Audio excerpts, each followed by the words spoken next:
그러니까 이 전쟁이 지속되고 하면 할수록 우리한테는 하여튼 좀 불리하게 좀 생각할 필요가 있다고 보고 북한이 이런 무기들을 갖다가 계속적으로 개발하고 그다음에 시연하는 거에 대해서 전 세계가 관심을 가질 수밖에 없습니다.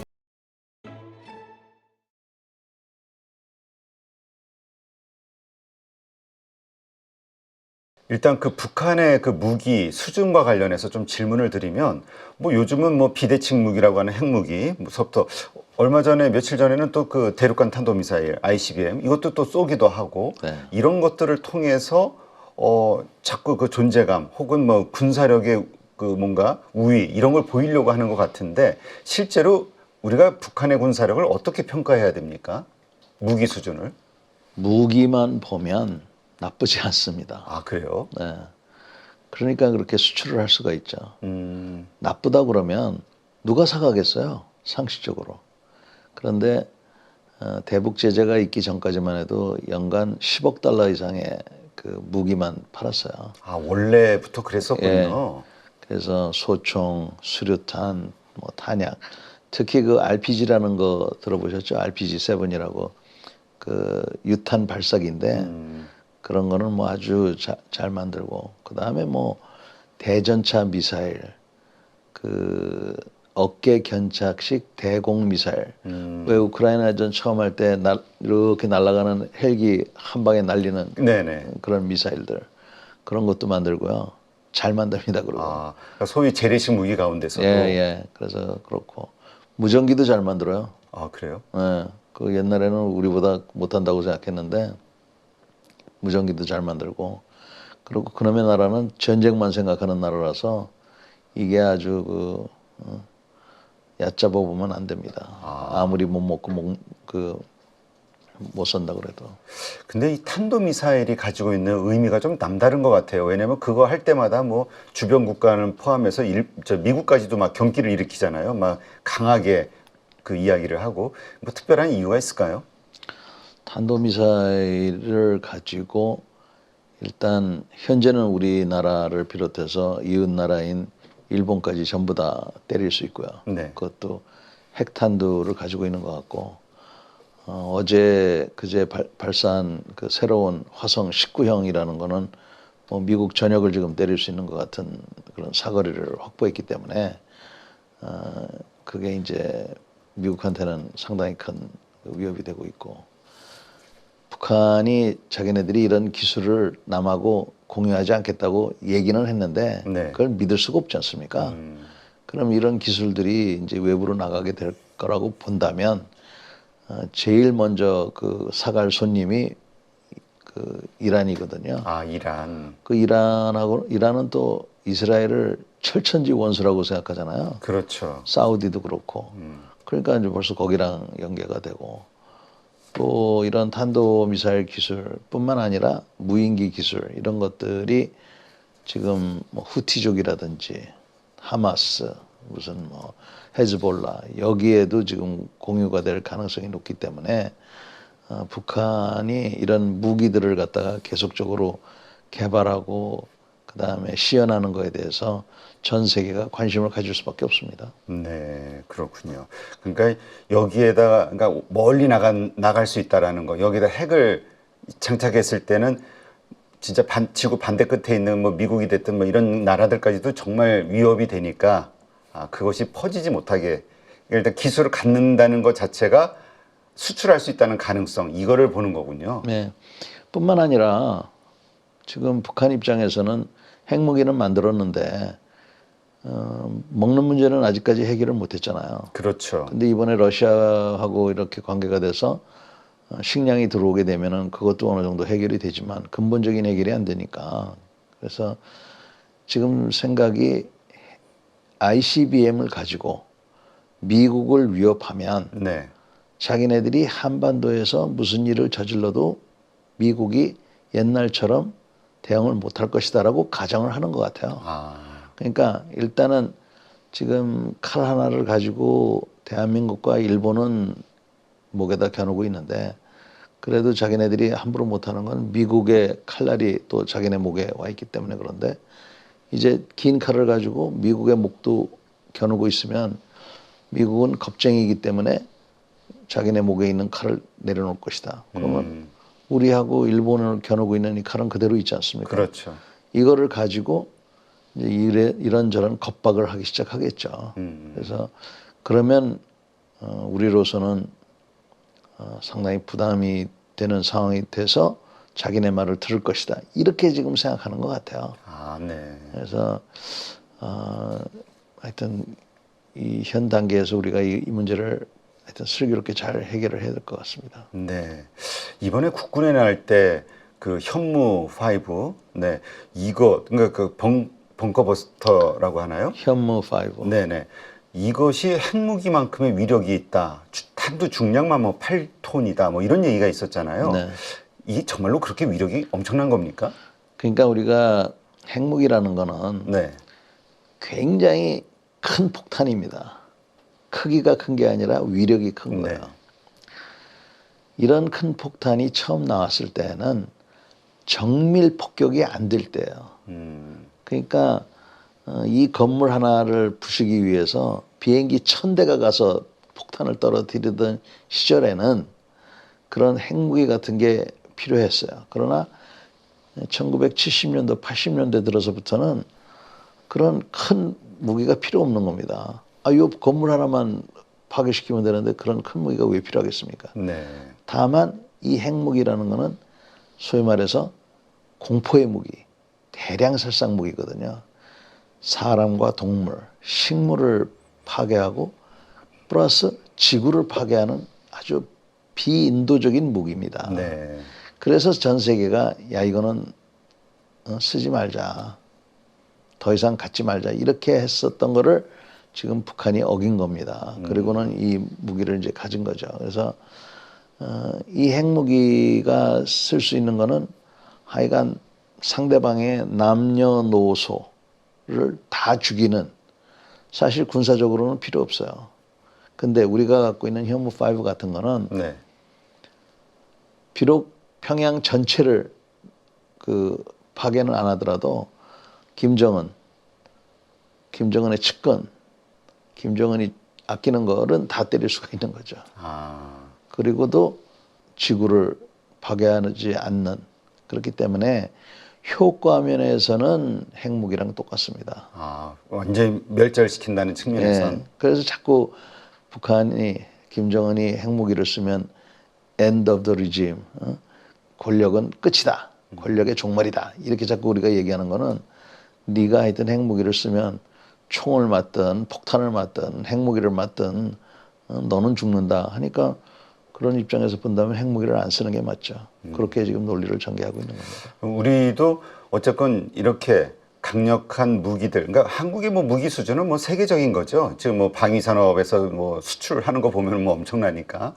우리도 충분히 만들 수는 있지만 뭐 여러 가지 이유 때문에 못 가지고 있는 핵무기. 근데 아까 말씀하셨듯이 다들 그 두려워하는 게 그거거든요. 정말로 미국이 자기네 본토가 위협받는 상황에서 우리 편을 들어줄 수 있을까? 그래서 우리도 자체적으로 가지고 있어야 되는 거 아니냐? 이런 시각들 어떻게 보세요? 당연히 이제 그런 그 걱정을 하는 건 당연하다고 보고요. 제가 얘기하는 거는 우리가 핵무기를 가지면 좋지만 그렇게 갖기 위해서는 책임을 질 수 있는 그러한 그 도덕적, 정치적 이런 수준을 잘 갖춰야 돼. 핵무기만 갖는다고 되는 건 아니에요. 네. 그래서 그런 걸 반드시 가져야 되고, 그 다음에 이제 그 미국과의 동맹을 맞바꾸면서까지 우리가 핵무기를 가져서는 안 된다. 다만 지금 뭐 일각에서 미국 일각에서 네. 우리를 보호하지 말고 주한미군도 빼자. 지금 이런 트럼프 얘기하는 대통령 쪽에서 그런 얘기가 많이 나오던데요. 뭐 하여튼 그런 얘기를 하는지 안 하는지 모르지만 하여튼 그런 얘기를 한다고 하는데 만약에 그렇게 얘기하면 우리 입장에서는 주한미군들한테 그동안 감사했습니다. 안녕히 가십시오 하고 빨리 핵무기 만들어야죠. 근데 우리가 핵무기 만들 수 있는 기술 수준 그것은 있는 거죠. 핵탄 자체는 LG 세탁기를 만들 수 있는 기술이면은 할 수 있고요. 탄은 됐고 이걸 투발할 수 있는 미사일은 이미 아까 말씀하신 대로 현무 5까지 있으니까 그것도 이게 돈이 또 제일 많이 드는 겁니다. 이건 됐고 한 가지만 없어요. 핵 무기 물질. 아, 그래서 요거를 하는데 요거를 이제 딱 플러스 시킨 다음에 우리도 시험을 해야 됩니다. 쏘고 터뜨리고 그거를 어떻게 하고 하느냐 하는 게 이제 관건인데 우리나라에서는 장소가 별로 없잖아요. 그렇죠. 요새 뭐 핵폐기물 같은 거 처리장만 한다 해도 뭐 난리가 나는데. 근데 이제 뭐 주한미군이 철수하고 뭐 이러는 상황이면 그런 거는 그렇죠. 논쟁의 여지가 안 되겠죠. 그래서 하여간 그런 핵 무기급 핵물질을 확보하고 이거를 가지고 시험하는 거 이렇게 하는데 시간이 좀 걸리지 기술 자체는 저희가 갖고 있다고 봅니다. 저는. 지금 그 북한의 무기가 러시아에 많이 갔다 이런 뉴스가 나오고 이것이 북한 무기다 하면서 이제 막 우크라이나에서 증거로 막 내밀고 이러는 와중에서 아까 북한의 무기가 괜찮다 수준이 그렇게 말씀하셨는데 뭔가 막 불발도 많고 뭐 뭔가 막 어설퍼 보인다라는 이미지를 우리가 갖게 됐거든요. 그런 뉴스들이 많이 나오다 보니까 우리가 이건 너무 폄하하는 건가요? 지금 국방부 얘기를 들어보면 포탄만 1,000만 발 가까이 보냈고 그렇게 많이요? 미사일을 1,000발을 보냈다 이렇게 얘기를 하거든요. 네. 그래서 저는 그 얘기를 듣고 야 포탄을 1,000만 발을 갖고 있었구나 저놈들이. 그 다음에 미사일을 1,000발씩이나 보낼 정도 그게 전체량이라 하더라도 네. 하여간 1,000발을 갖고 있었다는 게 보통 얘기가 아니거든요. 그렇죠. 그러면 누구 말대로 60%가 불발이 났다 하더라도 40%는 제대로 날아갔다는 거 아니에요. 그렇죠. 그리고 뭐 우리도 마찬가지지만 옛날 거부터 수출하고 새 거는 재고 재고 처리. 그러면 재고 처리했으면 뭐 60%면은 그게 뭐 사실인지 아닌지도 모르지만 60% 정도면은 뭐 그렇게 나쁜 비율도 아니에요. 보면. 그래요? 그러니까 이 포탄이 이렇게 날아가야 되는데 조금 짧게 날아갔다든지 아니면 떨어져서 꽝 하고 터져야 되는데 안 터졌다든지 뭐 이런 거거든요. 그러니까 재고 처리를 했기 때문에 어찌됐건 우리한테는 별로 그렇게 좋은 소식이 아닙니다. 네. 우리도 이건 다 군사 비밀이겠죠. 우리가 미사일을 얼마나 가지고 있는지 뭐 이런 것들. 네. 근데 1,000발이면 엄청난 건가요? 수치가? 적당한 북한에. 북한이 1,000발 갖고 있었다고 한다면 하여간 1,000발이면은 하긴 그게 다 우리한테로 왔다 그러면 근데 지금 우크라이나하고 러시아전을 보면 네. 막 싸울 때 1,000발 정도 갖고 3개월 정도 싸운 것 같아요. 그러니까 뭐 쓰기 나름이지만 하여간 표적이 몇 개가 있느냐. 어떤 표적은 미사일로 적당한 게 있고 어떤 거는 아닌 게 있거든요. 그래서 뭐 이렇게 보면 한 3개월치 정도가 운영이 된 것 같아요. 네. 그럼 또 계속해서 또 보내기 위해서 군수 공장들이 계속 돌아가고 있겠네요. 네. 근데 제가 지난번에 어느 분께 말씀 들어보니까 이 군수 공장이 그렇게 막 많이 뽑아낼 수 있는 그런 게 안 된다, 한계가 좀 있다 이런 얘기를 좀 들었었거든요. 그러니까 그게 사실이라 하더라도 우리도 마찬가지 아닙니까? 수출 물량이 많이 생기면 네. 8시간 일하던 사람들이 24시간 일할 거 아니에요. 그리고 북한은 노조가 없으니까 그 24시간 가동을 시키고 그다음에 저 소비자 입장에서 러시아가 뭐 주문을 했는데 이거 저 재료가 없어서 안 된다 그러면 원재료를 보내지 않겠어요? 네. 그러니까 기차로 포탄이 가면 그 기차가 돌아올 때 식량하고 뭐 유류는 뭐 배로 오지만 식량하고 알 게 뭡니까? 원재료가 거기 들어가 있는지. 그래서 그 원재료를 갖고 그놈의 8시간밖에 가동하지 않던 공장이 24시간 가동할 수도 있잖아요. 네. 그러니까 이 전쟁이 지속되고 하면 할수록 우리한테는 하여튼 좀 불리하게 좀 생각할 필요가 있다고 보고 더군다나 전투병이 파병이 되고 있기 때문에 이 관계가 점점 돈독해지고 있구나 하는 거를 우리가 생각을 해야 될 겁니다. 진짜 많은 분들이 뭐 그런 군수와 관련된 그 시스템들 이런 것들이 밸류체인이 또 강하게 북한이 만들어질 것을 걱정하기도 하지만 전투 병력들의 이 수준이 작전 능력이 확 증가하지 않겠냐 이런 걱정들을 많이 하시긴 하더라고요. 이번에 북한군이 어떻게 그 역량을 보일지는 아무도 몰라요. 네. 좀 기다려보면 아는데 우리가 베트남에서 그 미군들하고 같이 싸웠지 않습니까? 네. 모든 미군들이 베트남에서 우리 한국군이 최고였다고 극찬을 지금도 해요. 저도 예, 그런 얘기 많이 들었어요. 극찬을 해요. 극찬. 만약에 그런 관계가 된다 그러면 러시아하고 북한이 이것도 우리한테 별로 좋은 소식이 아닙니다. 만약에 북한군이 찌질해가지고 도망이 나가고 뭐 항복이나 하고 이런다 그러면 좋겠지만 그렇지 않고 그 반대로 현상이 일어났다. 그래서 북한이 정말 소위 말하는 영웅적으로 싸우고 무슨 뭐 성과를 내고 했다. 그러면은 우리로서는 또 긴장을 안 할 수가 없는 일이라고 봅니다. 네. 지금 드론전, 우크라이나전에서 새로운 하나의 그 전략 전쟁, 이게 이제 드론전이라고 하는데, 이 드론전과 관련해서 지금 그 북한이 어느 정도의 그 기술 수준을 얻어가지고 올 것이냐, 이것도 많이 관심사가 되는 것 같아요. 실제로 이 드론전, 이 우크라이나에서 배울 수 있는 게 엄청난가요?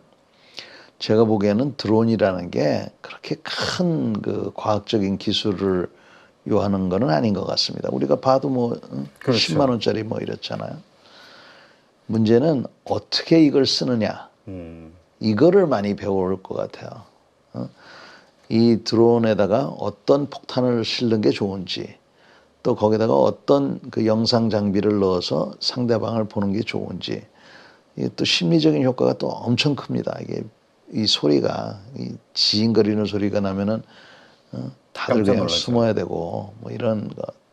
그 다음에 이 드론을 갖다가 탐지해서 추적, 격추 이게 드론의 크기 또 그 형태 이것도 다 틀려요. 네. 그리고 러시아가 지금 전자전을 굉장히 많이 개발을 시켜놨다는 거예요. 그 드론을 그 떨어뜨리기 위해서. 그러니까 총으로도 쏘고 미사일도 쏘지만 미사일이 그 2억 원짜리거든요. 그러게요. 드론은 20만 원인데 거기다가 2억 원짜리를 쏘면 이거 안 맞잖아요. 그렇죠. 그러니까 비용 대 효과가 안 되기 때문에 그런 거 말고 지금 전자전으로 전파를 또 죽이고 해서 이렇게 하는데 그런 기술들 이런 것들을 많이 배워서 드론을 운영하는 것도 운영하는 거지만 이 드론을 갖다가 그 방어하기 위해서 전자전을 어떻게 하는지 어떤 장비를 쓰는지 어떤 주파수를 하는 게 좋은지 이런 것들을 많이 배울 수 있을 것 같아요. 네. 이런 거 진짜 이번에 이스라엘에서 벌어지는 이 상황을 보더라도 그렇고 이 이 뭐라 그러죠? 가성비가 서로 안 맞는 것 같아요. 네. 이 드론 하나를 쏘기 위해서 이 엄청난 미사일을 소모한다는 게 네. 이제 이 드론에 대한 방어 이것 때문에 많은 기술들이 나오지 않을까 싶은데 우리 한국의 수준은 어떻습니까? 우리도 노력을 많이 해야 됩니다. 아직 많이 부족하다. 이게 세계적으로 이 뭐 이스라엘 전쟁도 그렇고 이 우크라이나 전쟁도 그렇고 많은 나라들이 좀 보면서 막 무기 개발들이 여기에 맞게끔 개발이 되고 있겠죠. 네, 그래서 최근 보도에 의하면 중동에서 이스라엘이 레이저를 이용해서 드론을 찾겠다, 미사일을 찾겠다. 지금 아까 얘기한 대로 가성비가 안 맞거든요. 20만 원짜리를 2억으로 때리니까. 그래서 레이저는 이제 그게 가능해요. 네. 그래서 이 레이저를 지금 이스라엘에서 개발했다고 하는데 이게 진짜 실용화되는 거 이런 것들을 우리가 잘 봐서 우리야말로 그런 거를 잘 이렇게 도입하는 게 중요할 거라고 생각합니다. 네, 그렇군요. 지금 이러한 현상들 보면서 이제 우크라이나에서 한국에 이제 무기 지원 요청을 좀 하고 있잖아요. 근데 좀 어젠가요? 뉴스 보니까 젤렌스키가 이 미사일 쪽 이쪽에 대해서 많이 이야기를 하는 것 같더라고요. 그런 것을 좀 요청하고 어떻게 보세요? 지금 그 일각에서는 이거 이렇게 하다가는 또 러시아하고의 관계가 또 우리가 복잡해지게 되기 때문에 뭐 안 된다. 혹은 뭐 북한의 이것을 막기 위해서는 또 우리가 좀 더 강하게 나가야 된다. 어떤 게 전략적으로 맞는 걸까? 우선 도덕적인 것도 우리가 따져야 됩니다. 그래서 자유민주주의 국가가 다른 자유민주주의 국가를 도와주는 것은 꼭 필요하다고 저는 네. 생각을 하고요. 그 다음에 이제 우크라이나에서는 방어용 무기들, 특히 대공, 대항공, 대미사일 이런 것들을 보내달라고 하는데 우리가 지금 호크 미사일을 지금 고려한다는 그런 보도가 있었어요. 사실인지 아닌지 모르겠는데 호크 미사일이라는 거는 항공기를 잡는 그런 미사일입니다. 그리고 굉장히 오래된 거예요. 아, 그래서 그런 거를 줬다가는 제가 보기 욕 먹을 것 같고 우리 지금 공원에 가면은 그 갖다 놨거든요. 그런 거. 전시용으로. 네. 그런 거 말고 우리가 지금 개발해 놓은 천궁이나 이런 것들을 저는 보낼 만하다고 생각해요. 방어용일 뿐만 아니라 실전에서 이게 잘 작동하는지 우리도 테스트. 우리 국가 이익을 생각해서 해서 보낼 만하다 이렇게 생각을 하는데요. 특히 저는 우크라이나의 요청도 중요하지만 미국이 요청을 하는 것이 중요하다고 생각합니다. 네. 그래야 미국이 우리한테 고맙게 생각하지 우크라이나만 요청하는 것만 갖고는 좀 부족하지 않겠는가. 그래서 미국이 그런 요청이 좀 있었으면 좋겠다 하는 게 제 생각이에요. 근데 지금 미국도 이제 대통령 선거가 며칠 안 남았으니까 이 트럼프 같은 경우 당선되면 바로 그냥 전쟁 끝낼 것처럼 이야기를 하고 이러다 보니까 우리도 지금 입장 정하기가 좀 애매하긴 하겠네요. 미국의 입장이 또 확 바뀔 수 있으니까 대통령에 따라서. 그 트럼프 대통령은 그 과장이 좀 심한 분이니까 그래서 제가 야 트럼프 대통령 그래서 뭐 어떻게 하겠다는 거냐 그랬더니 자기는 협상의 대가기 때문에 한다는 거예요. 그게 웃기는 얘기잖아요. 그렇죠. 그래서 그런데 여기서 한 가지 좀 얘기하고 싶은 거는 러시아는 우크라이나의 수도를 수시로 폭격을 합니다. 네. 근데 우크라이나는 모스크바를 못 때려요. 서방 무기를 지원해 주면서 그렇게 제약사항을 둔 거예요. 이게 공평한 전쟁이 아니죠. 네. 그래서 다시 한번 우리가 느껴야 될 거는 남의 나라에 하여튼 자기 국방을 맡겼다가는 적골이 된다는 거를 잘 봐야 될 거예요. 그러게요. 예전에 우크라이나 서방이 잘 이렇게 꽃감 주면서 모든 핵을 갖다가 다 넘기게끔 했던 게 지금 돌이켜보니까 엄청난 치명적 실수였다. 이렇게 보는 분들이 많더라고요. 예, 우리한테 하여튼 우리가 배울 게 많은 그런 상황입니다.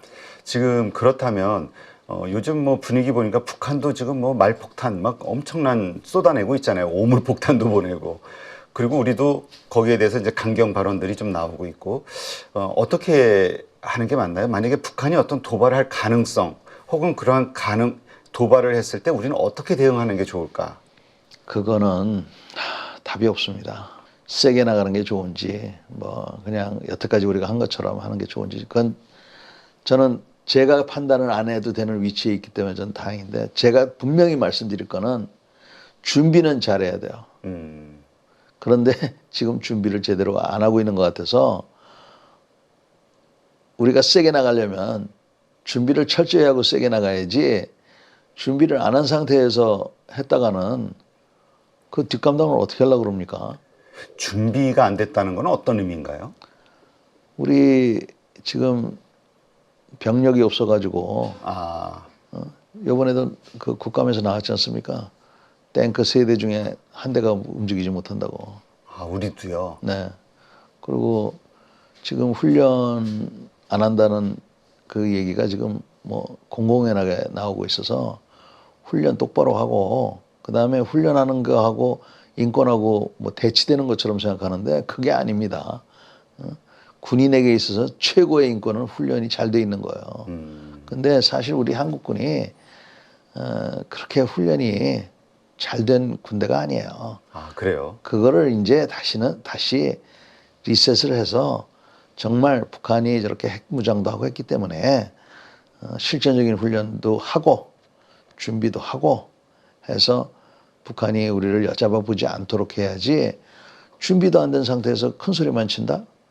이거는 아주 굉장히 잘못된 거죠. 네. 하긴 뭐 요즘 나오는 뉴스를 보니까 도발하면 원점 타격 그냥 뭐 아주 강하게 하자 뭐 이런 명령도 내려졌고 막 좀 뭔가 보면 우리가 강한 느낌이 우리는 응징할 수 있는 능력이 있는 것처럼 이렇게 보여지는데 무기는 그럴지 몰라도 이 군대의 이런 여러 가지 부분은 아직 좀 많이 부족하다 이렇게 보시는 거군요.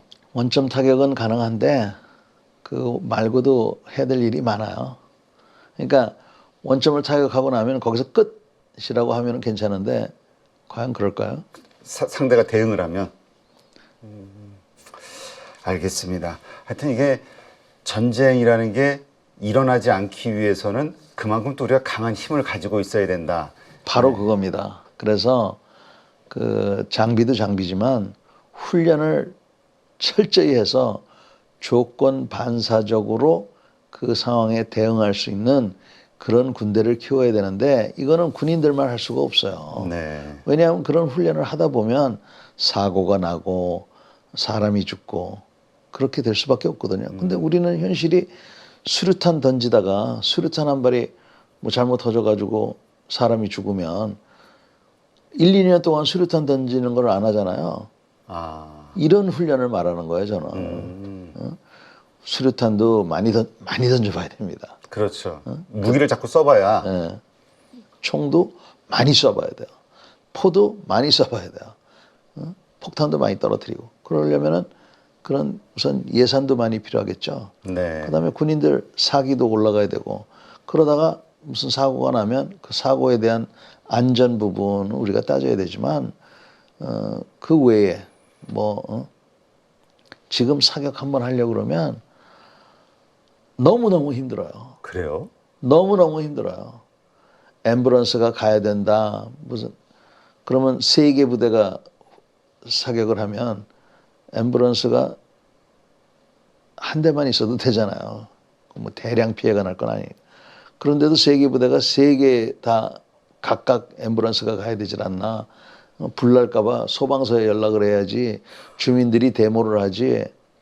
그러니까 사격을 못해요. 사격을 못하면 그 총이 그 장비가 총만 있는 게 아니잖아요. 그렇죠. 복잡한 것들이 많고 이런 것들이 기능 고장이 일어날 때 빨리 조치하고 이런 걸 해야 되는데 북한 애들은 돈이 없어서 못하는지 모르지만 우리는 의지가 없어서 네. 그리고 그거 하다가 사고 한 번 나면은 지휘관들은 그대로 보직해임 시키고 그러니까 누가 훈련을 하겠습니까? 이런 분위기는 군인들이 해결할 수 있는 게 아니라 국민들이 해결하는 거예요. 그렇군요. 이게 우리가 뭐 북한만 우습게 볼 게 아니라 또 그런 상황에 대해서 우리가 좀 폄하할 뭐라 그럴까 입장은 아니군요. 우리도 이 다른 이유지만 어쨌든 우리도 좀 많이 부족한 부분이 있는 게 사실인가 보네요. 그래서 그 세계 5위라고 자꾸 얘기하잖아요. 네. 그거 글로벌 파이어 파워라는 그 단체에서 나오는 거거든요. 네. 그 단체는 뭐 자기네들은 뭐 40개, 60개의 요소를 분석해서 한다고 그러는데 그 근거도 명확하지 않을 뿐만 아니라 그거를 근거 삼는 나라는 우리밖에 없어요. 미국 그 사람들이나 이런 사람들은 글로벌 파이어 파워 들어보지도 못했어요. 그래서 제 말만 믿지 마시고 휴가 나온 아들한테 물어보십시오. 네. 하여튼 우리가 너무 국뽕에 빠지면 안 된다.